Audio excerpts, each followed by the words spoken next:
Hello student, আজ আমি তোমাদেরকে দেখাবো how to remove pimple on your face. এর আগের ভিডিওতেও দেখিয়েছিলাম, তো আর একবার নতুন স্টাইলে দেখাই। চলো, কন্ট্রোল ও প্রেস করব। ও প্রেস করার পর ওপেন ম্যানেজার খুলে যাবে। সিলেক্ট করব পিকচার, যে কোনো একটা সিলেক্ট করে নিলাম। দেন এরপরে এমন পিকচার সিলেক্ট করব যাতে পিম্পলস থাকে, কেন আমাদের থিমটা তো এইটাই কি পিম্পলস রিমুভ করার। তো এই পিকচারটা আমি সিলেক্ট করে নিলাম। তো এইবার দেখতে পাচ্ছ এখানে যে মিনিমাইজ করলাম, একটু ফটোটাকে বড় করব, জুম করব।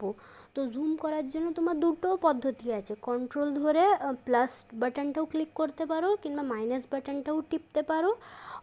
না হলে কিবোর্ডে অল্ট বাটন প্রেস করে আর স্ক্রোল, যে মাউসের স্ক্রোল বাটনটা থাকে না মাঝখানে, ওইটাকে আপ ডাউন ওপর নিচেও করতে পারো, তাতেও zoom in and zoom out হয়ে যাবে।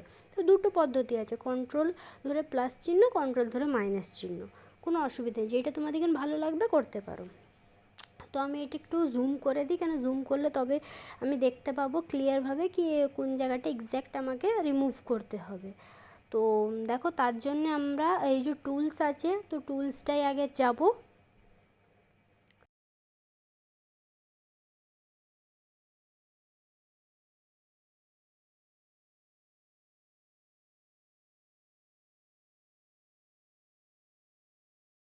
টুল বার্সে একটা টুলসের নাম আছে হেলিং ব্রাশ টুল, তো যেটা আমি দেখেছিলাম। তো এর মধ্যে আমরা এই প্যাচ টুলটা যেটা আছে না, তো এই টুলসটাই সিলেক্ট করব। তো এই টুলটা সিলেক্ট করলাম।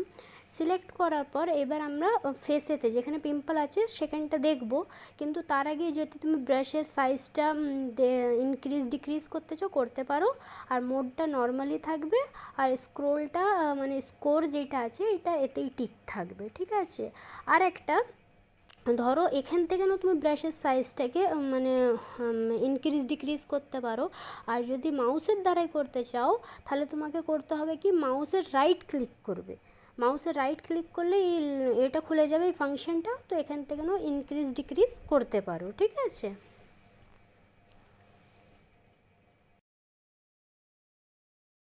করার পর তো যেখানে আমার পিম্পলের যেখানে আমার ক্লিন জায়গাটা আছে, যেখানে আমার ফেসটা ক্লিন আছে, যেখানে আমার পিম্পল নেই, স্পট নেই, তো ওখানটাই ওই জায়গাটা আমি ট্র্যাক করব। ওই জায়গাটা অল্ট বাটন, কিবোর্ডে অল্ট বাটনটা প্রেস করে আর মাউসের লেফট ক্লিক করে ওখানটায় আমি ওখানটায় প্যাচটা নিয়ে নেবো, যে ওখানটা ক্লিন যে এরিয়াটা আছে ওখানটা আমরা নিয়ে নেবো। নিয়ে নেবার পর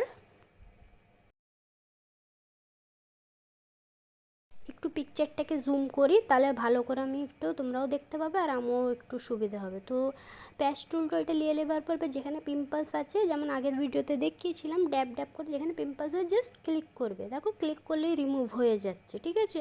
এর আগের ভিডিওতেও আমি এইটাই দেখিয়েছিলাম। এতে একটু চেঞ্জিং আছে, সামথিং চেঞ্জ, কি এতে পিম্পলসগুলো রিমুভ করছি, প্লাস একটু একটু ব্রাইটনেসও বাড়াচ্ছি। ওতে আমি ব্রাইটনেস দেখাইনি ফেসেতে, এতে দেখাচ্ছি। তো চলো, আগে আমি পিম্পলসগুলো ফাটাফাট করে রিমুভ করে নিই ফেস থেকে, তারপরে আগে ভিডিওটা কন্টিনিউ রাখি।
এবার দেখো, আমি ফেসটাকে পুরো ব্রাইট পুরো ক্লিন করে দিয়েছি। তো ক্লিন করার পর এবার ফেসটাকে, যেমন আমি বলেছিলাম কি ফেসটাকে আমি একটু এডিট করব, একটু ব্রাইটনেস লিয়া আনবো। তো তার জন্য কন্ট্রোল প্লাস এল টিপবো, এই লেভেলটা খুলে যাবে। তো লেভেলে এই যে তিনটে আছে না, এই 3টে লেভেলকে তুমি তোমার অ্যাকর্ডিং মানে পিকচারটা দেখে বাড়িয়ে দিতে পারো আর কমাতেও পারো, যেটা তোমার যতটা তোমাদের ব্রাইটনেস দরকার তো একটু একটু ইনক্রিজ ডিক্রিজ করে নিতে পারো। করার পর আমি ওকে বাটনটা প্রেস করলাম। দেখো আমি বাস জাস্ট একটুখানি করেছি, আমি বেশি ব্রাইট করিনি, তোমরা করতে পারো। এরপর আমরা কি করব, Ctrl+U হিউজ সিচুয়েশন, যেটা আমি আগের ভিডিওতে দেখিয়েছিলাম। হিউজ সিচুয়েশানে যাব, এই যে এখানে হিউজ আছে, হিউজটাতে কি করব আমরা, যে মাইনাস মানে হিউজটাও তুমি বড় মানে কমাতেও পারো বাড়াতেও পারো তোমার অ্যাকর্ডিং। আমি কিন্তু জাস্ট বলেছি আমি সামান্য করব, ওই জন্য আমি হালকা করে 5 মানে হিউজটা 5 করে দিয়েছি, আর তার নিচে যে ব্রাইটনেসটা আছে সেটা 20, 25, 21 সামথিং এইটা করেছি। তোমরা আরও বাড়াতে পারো, এটাকে আরও সুন্দর করতে পারো। ইনফ্যাক্ট এর যে লিপসটা আছে, লিপসটাকেও তোমরা এডিট করতে পারো, আমি আগের ভিডিওতে দেখিয়েছিলাম। তো লিপসটাতেও তুমি লিপস্টিক অন্য কালারের পেন টুলের দ্বারাই করতে পারো, ঠিক আছে। এইগুলো তুমি আমাদেরকে করে দেখাবে কমেন্ট বক্সেতে কি তোমরা কী কী ক্রিয়েটিভিটি করলে, কী কী প্র্যাকটিস করলে। তো দেখো আমি ফটোটাকে কত সুন্দরভাবে এডিট করলাম, আর এই ভিডিওটা আমি এখানেই শেষ করছি, তোমরা এবার ট্রাই করো।